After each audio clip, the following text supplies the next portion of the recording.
Hi everyone, this is Ali John Chaudhary, psychotherapist. This is our 5th episode on Brothers, Sisters, Strangers, video podcast on sibling estrangement. And I kind of wanted to talk a little bit about why this connects with me especially. And my own personal story, you know, I've been the black sheep in my own family, and my sister was the golden child. And I essentially became a survivor in sibling estrangement, and largely due to my cultivating indifference to the relationship and focusing more on my career as a psychotherapist and my general diplomatic and helpful nature towards helping others. So that's largely what I've been doing. I've been able to go beyond what was keeping me stuck, and my joy and strength is in helping others, like our viewers, of course, to get unstuck. Well, there's a great value, Ali John, in helping others, especially when you've had some trauma in your life. In fact, that's one of the ways to heal oneself. And actually, my story is not all that different from yours. I'm Fern Schumer Chapman, the author of the upcoming book, Brothers, Sisters, Strangers. And I'm often asked, why are you doing a whole book about sibling estrangement? I think it's a largely unrecognized, under-addressed topic. And I'm so thrilled that you and I have had this opportunity to begin to explore it. I've also decided that the book would be valuable to those who suffer as well. And the real reason behind why I did this is I was estranged from my only brother for decades. And this experience was so toxic for me. I ruminated about this experience all the time. I grieved the living all the time, and I didn't really know how to get past it. And so what I decided to do was find out everything I could to try to recover the relationship, number one, when I had the chance, and to recover myself because I had lost so much to the experience of sibling estrangement. So I researched everything I could find. I also wrote the book as part memoir, which captures this experience of trying to establish a relationship with my brother in the wake of estrangement. Now, how do you trust somebody who you feel has deeply betrayed you? And that's what the book is about. That's really fascinating, Fern, that you're able to try to answer some of these questions, because I think that invariably a lot of our viewers probably have many questions about all this. And I know that we've been talking before the show here, and some of what we were saying was that it's particularly important for people to be able to learn to get a handle, of course, on what is happening within them, because there can be some consequences to that too, right? It takes a terrible toll on your well-being if you're ruminating all the time about a sibling estrangement. And I hope at one point we can discuss more how to address that rumination. But for now, I think it's important for us to, first of all, understand how sibling estrangement is unaddressed. And actually the sibling relationship is so important. And actually in my research, there are several recent studies that show why siblings matter in a life. So for example, adolescents who perceived that a sibling validated their feelings actually would have higher self-esteem. Sibling support and strong sibling relationships are correlated with academic performance. Children at risk of poverty or parental mental illness have a better chance of having a successful adult life if they have a sibling. And finally, sibling support and closeness was correlated with less loneliness and levels of depression and greater satisfaction in life. So you can see that there have been study after study which shows why siblings matter. That's just amazing, at which point there's almost a psychological and biological component that's associated to that.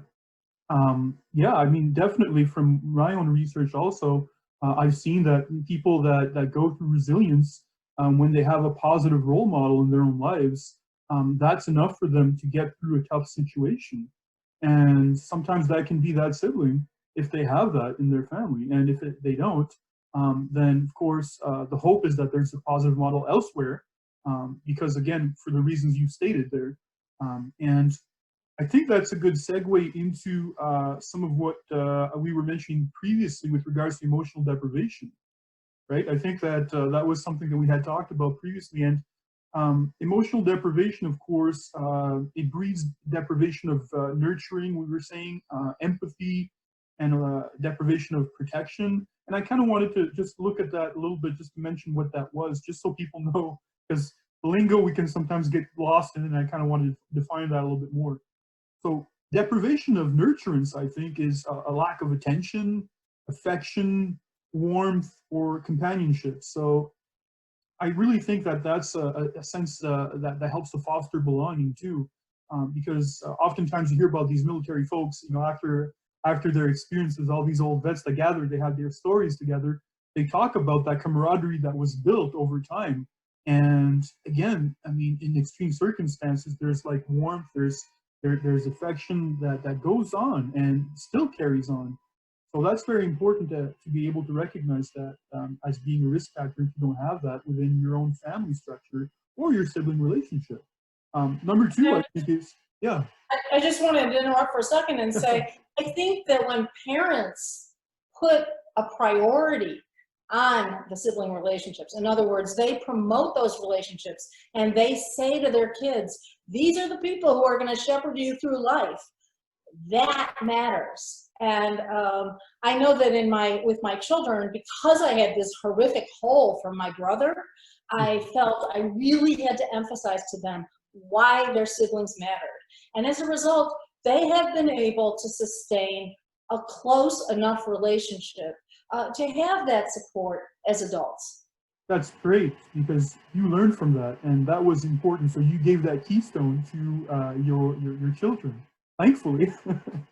The other one is deprivation of empathy, which is the lack of understanding, listening, self-disclosure, or sharing mutual feelings with others. And this is when people feel unsafe in their families, that they shut down in extreme cases. And that's the worst case that can happen, is that you don't feel like you can be yourself. So there's no room for your personality. So all of a sudden, you're just going to basically just put a shell around yourself just to protect yourself. And it's sad that you have to do that within your family, because it should be the opposite, right? And if you're having a toxic sibling relationship, then you're always having to protect yourself from that. So that's another one that's really important to consider. I think that's a really important point, because what happens in these dysfunctional families is they become the antithesis of what we would expect in a healthy family. And they walk around with this hole as a result, and this sense of loss, which again, as we've identified before, they bring out into other relationships in the world. Exactly, and that's very important what you say, because that becomes the defining point in a person's life, and again, it manifests elsewhere. And yeah, something to certainly be on the lookout for if it's not happening, and to recognize if it did happen within your own family structure, to recognizing that lack that happened within that structure. The third one is deprivation of protection, which is a lack of strength, direction, and guidance from others. And I've had clients tell me that they've never had a sense of what was right and what was wrong within their family. It's like they're just winging it. It's like, yeah, do what you want, you know. And you had great grades, then okay, well, nothing else, no praise whatsoever. So you never really get the sense that you've done something that's good, and you never get that positive feeling, or that positive praise that we all need as sunlight for ourselves, I guess, you know. So right. That really takes its toll on our self-esteem. Absolutely, and there's a real deprivation, as you say, in that, because again, you carry it out into the world and you don't have the skills you need to have successful relationships with others. Exactly. So I think it ties into all of what you're saying with regards to that. And just to recognize where these red flags can lie, and recognize once you've seen them, then there's something that can be done about that. And perhaps we'll get into that in another session there. But we wanted to focus today, especially I think, on belonging, because I think belonging is especially an important topic that is something that we all need to experience, and it's an affinity for a place or a situation.